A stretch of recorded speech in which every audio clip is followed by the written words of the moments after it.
Bonjour à tous, notre invité est professeur d'économie à l'ESCP Europe, chroniqueur régulier aux Échos. Bonjour Jean-Marc Daniel. Bonjour.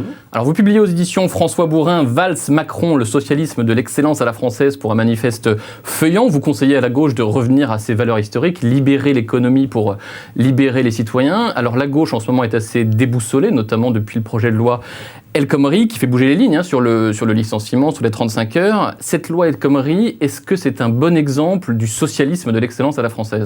Tout à fait, oui. Je pense que dans son contenu et dans ses intentions, elle est tout à fait conforme à ce que j'appelle le socialisme de l'excellence ou ce que j'appelle un programme feuillant.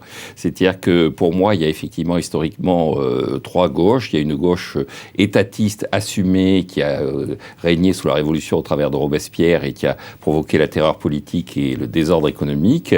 Il y a une gauche honteuse qui rêve d'être montagnarde mais qui ne va pas jusqu'au bout. Donc c'est beaucoup de gens en 1848 et puis c'est Léon Blum, Mitterrand, Hollande. Et puis il y a une gauche qui se réfère au principe de 1789, la liberté, l'égalité des droits et non pas des conditions et la vérité. C'est quoi ce programme des feuillants justement ? Alors pour moi les feuillants c'est trois éléments clés sur le plan de la programmatique. C'est-à-dire d'abord la liberté politique et la liberté économique.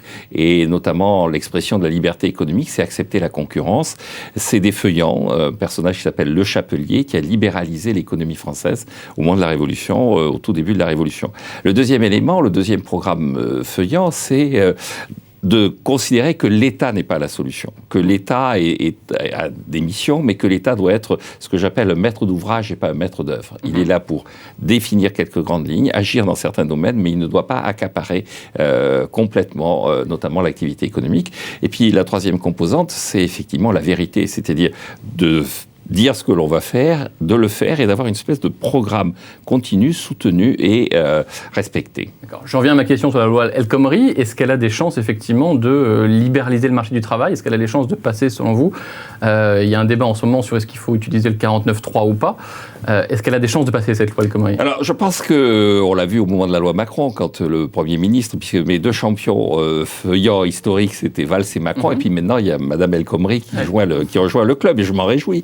Et donc, on a bien vu que Manuel Valls avait des doutes sur la capacité à tordre le bras aux frondeurs, qui sont pour moi ce que j'appelle des brissotins archétypiques, c'est-à-dire des gens qui ont un discours révolutionnaire, qui sont assez grandiloquents, mais qui ne proposent rien.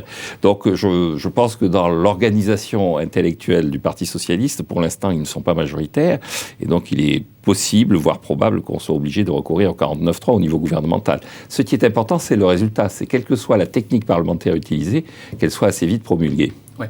Alors, pour vous, le choix est assez clair. Il faut se garder des demi-mesures et pousser les principes au bout de leur logique si on veut s'attaquer au problème du chômage, de la croissance, du gonflement de la dette publique. Il y a la réforme de l'UNEDIC qui va commencer cet après-midi. Les patronats et syndicats vont se réunir pour commencer les négociations.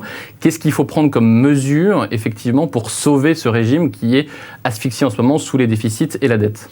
Alors, je crois qu'il y a des études qui ont été faites. Ce qui est intéressant, c'est qu'il y a une urgence et que malgré cette urgence, on en reste encore au palabre. C'est-à-dire il y a quand même 4 milliards de déficit, une dette qui va atteindre bientôt 30 milliards d'euros, qu'on annonce à 35 milliards d'euros à la fin de l'année prochaine. Donc il y a urgence. Ouais. Or, dans cette urgence, on continue à discutailler alors qu'il y a deux idées simples qui ont déjà été émises. La première idée, c'est de définir une durée d'indemnisation qui permette à la fois aux chômeurs de retrouver un travail qui est conforme à la compétence, mais qui les incite malgré tout à véritablement agir pour retrouver ce travail. Donc il faut indemniser sur une durée qui va de 8 à 14 mois. Il y a des gens qui ont eu le prix Nobel de l'économie pour avoir expertisé ça. Et puis dans les gens qui ont eu le prix Nobel de l'économie, il y a M. Tirole qui, avec Olivier Blanchard, avait proposé de créer un système véritablement assurantiel avec un système bonus-malus sur les entreprises qui font des licenciements et qui répètent les licenciements. Donc je pense qu'il y a deux mesures à prendre, limiter la durée et recréer un système de financement par l'intermédiaire de ce bonus-malus. Alors éviter les demi-mesures, est-ce que le paritarisme, la négociation effectivement sociale est encore adaptée pour cela ? Est-ce qu'il ne faut pas que ce soit l'État qui se saisisse de ces sujets-là pour effectivement prendre les mesures que vous préconisez ? Alors, je crois que le paritarisme a atteint ses limites pour deux raisons. La première raison, c'est qu'il a été dessaisi de beaucoup de ses prérogatives. Il est encore important à l'UNEDIC, mais dans la sécurité sociale qui avait été conçue comme paritaire, le plan Juppé, il y a un peu plus de 20 ans, a dessaisi en quelque sorte les partenaires sociaux de la réalité de la gestion de la sécurité sociale. Donc à partir du moment où un pas dans ce sens est fait, il faut aller jusqu'au bout. Et je crois qu'il y a deux choses à faire, c'est-à-dire assurance maladie, assurance vieillesse, assurance chômage. L'assurance, c'est des techniques qui doivent être gérées par des entités spécialisées dans l'assurance, les compagnies d'assurance mises en concurrence. Donc je pense qu'il faut constater que le paritarisme étant ce qu'il est, maintenant, on va passer d'une logique mutualiste à une logique assurantielle gérée par le privé. Mais il faut concevoir simultanément, et c'est en ça que je considère qu'il y a socialisme de l'excellence, qu'il y a des devoirs de solidarité, c'est-à-dire il faut passer à des formations pour les chômeurs, une véritable expertise en matière de santé.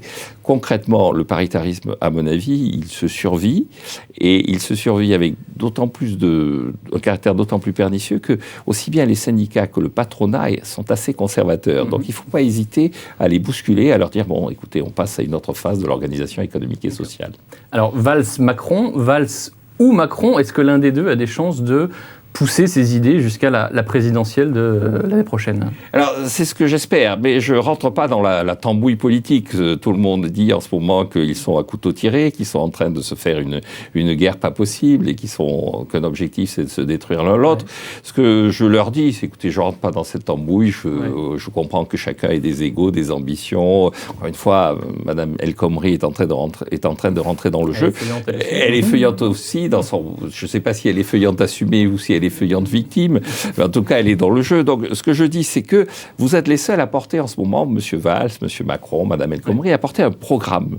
Donc, faites en sorte que les Français puissent se prononcer sur ce programme. Ce que je crains, ce que je trouverais pitoyable, c'est qu'on ait une présidentielle qui se termine par un débat Hollande-Sarkozy, alors que la France attend plutôt un débat Macron, Juppé ou Fillon. Et donc, je dis à Valls et à Macron, débrouillez-vous pour que ce soit vos idées, votre groupe intellectuel qui soit présent au second tour de la présidentielle. Et quand Macron se retrouve 13e dans l'ordre protocolaire du gouvernement après le remaniement, vous trouvez que ces idées, elles ont vraiment une chance, effectivement, d'émerger à l'automne prochain, au moment où la bataille des idées va commencer? Ouais, je pense qu'il faut qu'ils aient conscience d'une chose, c'est qu'il y a un personnage qui est très ambigu dans tout ça, c'est Hollande.